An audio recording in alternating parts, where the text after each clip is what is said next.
Before the rally, I asked Jörg Schrott, the director of Motorsport at Opel, some questions about electric rallying. When we started a project which is really a completely new one and a very comprehensive one, because we were faced, to new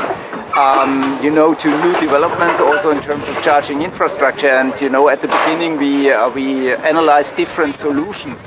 One of the solutions, for example, was a huge battery loaded truck, but at the end we decided for a system which is connected directly to the public grid.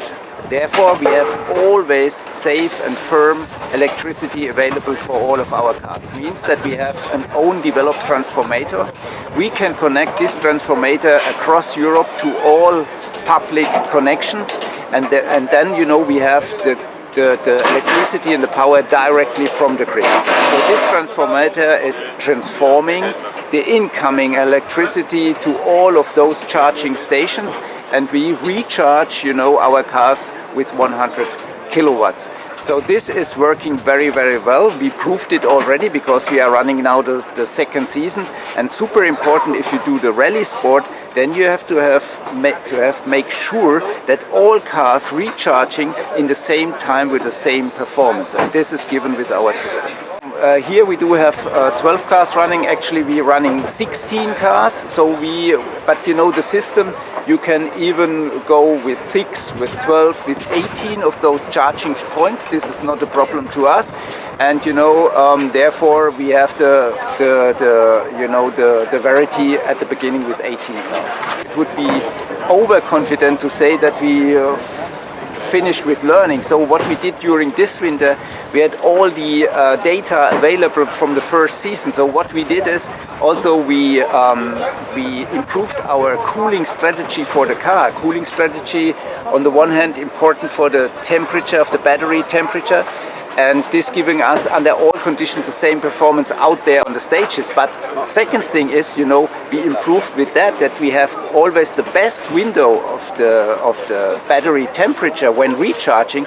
So we reduced the charging time, about 5 minutes, which is not that bad, to be honest. So we recharge the car in about 30 minutes from a level from state of charge from 8 to 80%, which is good.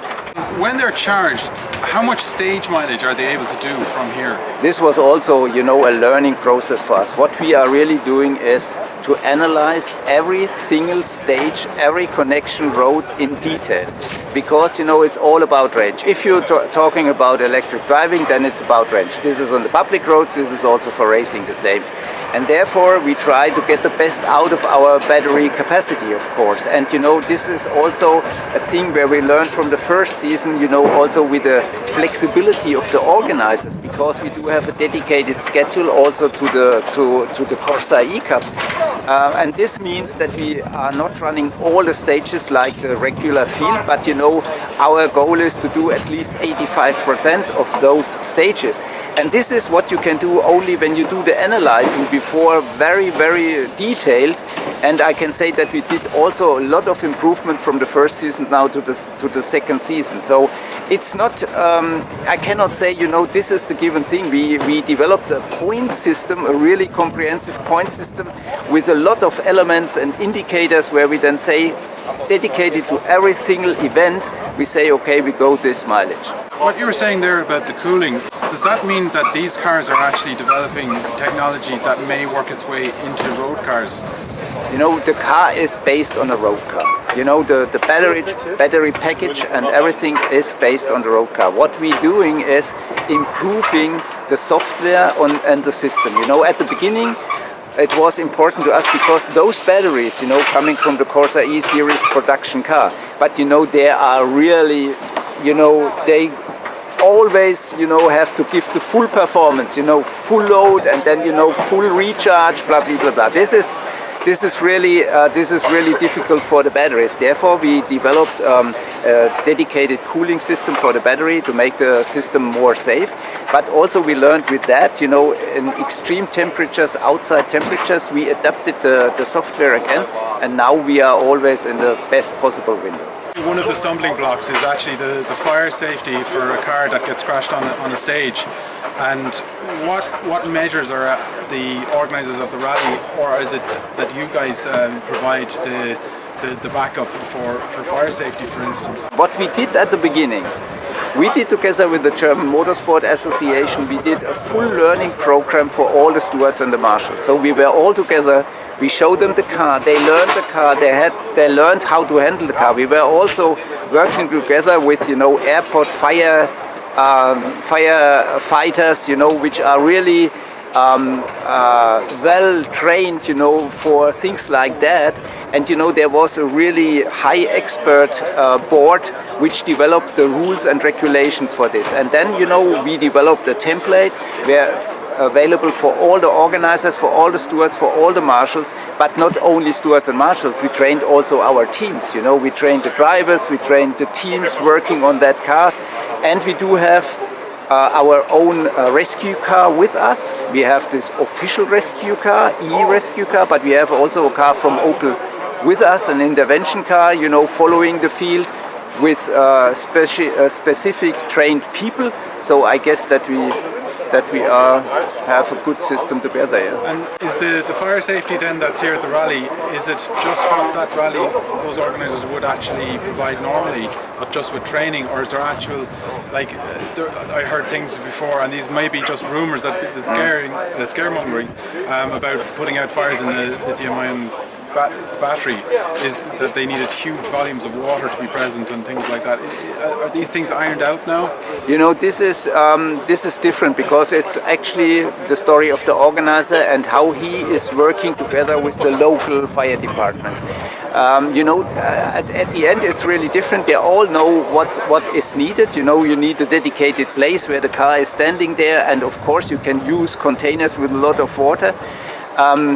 The good thing is, what I can say, we had already crashes in the first season with the cars, you know, and you know, this is also a very good thing that the car is based on the series production car, and we did a lot of tests with the car, and I just can say, with all the crashes, which were heavily, completely destroyed cars, but the battery system was always intact. So far, the safety system is working very, very well. And it's not just about the cars, this is a genuine driver development program, isn't it? Yes, you know, I must say we were, you know, it's not the first cup which we initiated over the last years. I'm quite happy with that, because second step is then that they come with us to the Junior European Rally Championship, and quite proud we won this championship 4 times in a row. after the last years. And now, you know, we are starting now with the Corsa Rally 4 car, and Laurent Payet just coming back last week, and we had the first event, who won the Cup last year, is now in our team, and he won also the opener for the Junior European Rally Championship at the Islas Canaries last weekend. And do you think as the drivers grow into the larger disciplines that maybe the e-courses can actually come into some of the bigger championships as well? We are working, you know, in the Stellantis. Opel is now part of the Stellantis group, and we are working hard also together with the FIA, you know, to get international regulations for a Rally 5 electric car. And of course, there will be a way to more electric rallying in the future. And of course, it is important to us because for the Opel brand, you know, all of the Opel brand will be full electric by 2028. So this is a clear signal from our side. And yes, we will work further on. Yeah. And you'll be a lot more established in the technology than anybody else because you're there first. Yeah, we are first. You know, we are the front runner. We are here really in a pioneering role. But you know, it's not only developing the car, I must say it's much more comprehensive. It's also, you know, we were deeply involved to, you know, for the new safety regulations in e-rallying. We did this together with the German Motorsport Association, and we had so many meetings, and you know, also the safety concept of the car, you know, with the lighting system and everything. There is a lot of good ideas in, and also as the beginning of our discussion, you know, also the charging infra, to provide the charging infrastructure and to prove the charging infrastructure. This is also a quite difficult topic. So you've got lots of data. Are you able to do comparisons of different drivers and see who's using more and maybe who's going faster and not necessarily using more? Of course, this is a super interesting point, and I just can say the winner of the Cup last year, Laurent Payet, it was a French guy.